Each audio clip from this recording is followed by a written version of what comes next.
In October of 1789, roughly 7,000 women marched through the driving rain from the streets of Paris to the royal palace at Versailles. They dragged cannons through the mud and carried knives, muskets, and makeshift weapons torn from market stalls. When they reached the gilded gates of the palace, they had one single demand for King Louis XVI: give us bread. Within hours, they forced the royal family into a carriage and marched them back to Paris at gunpoint. A king was humiliated, and the monarchy was irreparably broken. This chart shows the stark economic reality driving the violence. By the spring of 1789, the price of a single loaf of bread in Paris had climbed to consume roughly 80% of an average working family's income. Millions of families were spending nearly their entire paycheck on a single item just to survive.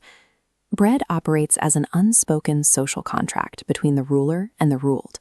Keep the population fed, and there is order. When bread becomes unaffordable, regimes fall.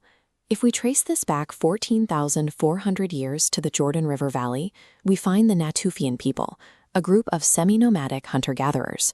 They were gathering wild einkorn and barley from the hillsides millennia before farming existed. Processing those tiny seeds required brutal, bone-wearing physical labor. They ground wild grains between flat stone slabs for hours, mixing the rough paste with water and baking flat discs of dough on heated stones. This provided a portable, calorie-dense food that could survive long foraging trips near the Dead Sea. In 2018, archaeologists working at a site in northeastern Jordan discovered charred fragments of this Natufian flatbread in a stone fireplace. These crumbled remains proved humans were baking bread at least 4,000 years before they invented agriculture. This discovery points to causality running the other way. Humans did not start baking because they already had a reliable supply of domesticated wheat.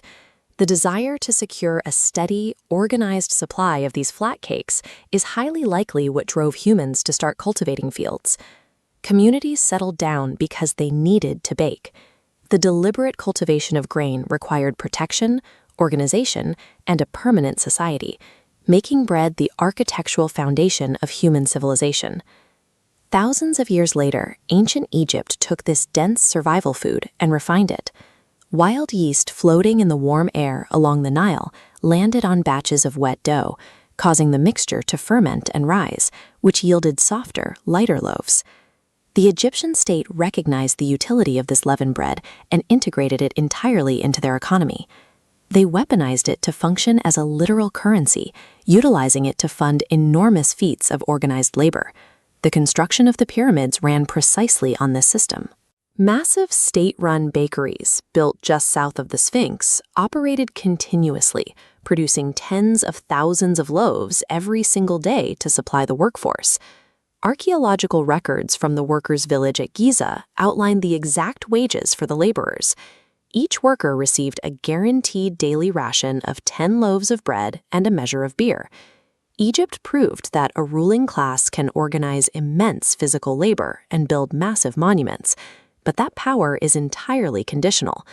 The state functioned only as long as the bread supply never stopped. By the 1st century BCE, the Roman Republic faced a severe logistical nightmare. Over 1 million residents were packed inside the city walls, and the surrounding local farmland could not produce enough grain to sustain them. To survive, Rome built an enormous maritime supply chain. Grain ships sailed across the Mediterranean, transporting thousands of tons of imported wheat from the provinces of Egypt and North Africa into massive warehouse towns like Ostia. Recognizing the anger of the urban poor, Roman politicians implemented the annona. This ruthless strategy distributed free grain and baked bread to hundreds of thousands of citizens, buying political loyalty and preventing riots. This arrangement created a fatal vulnerability. Rome's internal political stability became completely dependent on a food supply it could not produce domestically. If ships were delayed, the city panicked.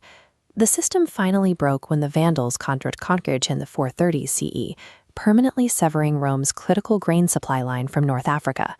Without imported wheat, the massive state-run bakeries permanently shut their doors. The city's population plummeted from 1 million people to fewer than 50,000, and the Western Roman Empire collapsed. Military might and administrative brilliance could not offset a starving populace. When Rome lost control of its imported wheat, the state could no longer fulfill its end of the social contract, and the empire fractured. In the late 19th century, the mechanics of bread production underwent an industrial overhaul. New steel roller mills replaced heavy stone grinders, allowing producers to separate the starchy endosperm from the darker, nutritious bran, which yielded massive quantities of cheap, pure white flour. This drive for maximum efficiency peaked in 1961 with the Chorleywood bread process. Researchers developed a method using intense mechanical mixing, extra yeast, and chemical additives to cut the traditional, long fermentation process down to under 4 hours. Commercial bakeries could now produce endless, identical industrial loaves that were cheap, soft, and capable of sitting on a grocery store shelf for a week. This technological shift solved logistical hurdles and democratized the supply chain, but it stripped away the fiber, vitamins, and minerals. An ancient, nutritionally complete survival food was hollowed out to become a hyper-efficient commodity. The modern world has optimized how bread is manufactured, but its political leverage remains identical. In 2011, Egypt stood as the largest per capita consumer of bread in the world. The average citizen eats roughly 330 pounds of it every year. To maintain order, the Egyptian government spends billions of dollars annually to heavily subsidize a local flatbread called aish baladi, a phrase that literally translates to life. This system artificially keeps the cost of food within reach for millions of people. The daily reality of this dependency is grueling. Citizens endure a severe physical toll, waiting hours in massive bureaucratic queues just to secure their subsidized daily rations.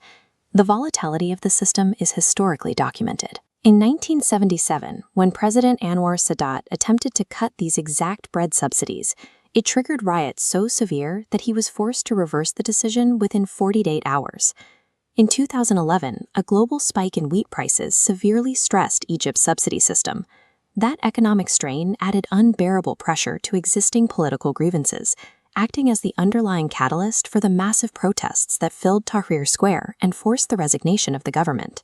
The same sudden bread shortages and price spikes triggered immediate civil unrest and the overthrow of established regimes across the region, including Sudan in 2018. Our grain supply chains now cross oceans instead of running between a village mill and a local baker, but the equation is exactly the same. Bread is the oldest social contract we have. Governments that keep it affordable hold society together. Governments that fail to provide it inevitably fall, just as they have for 14,000 years.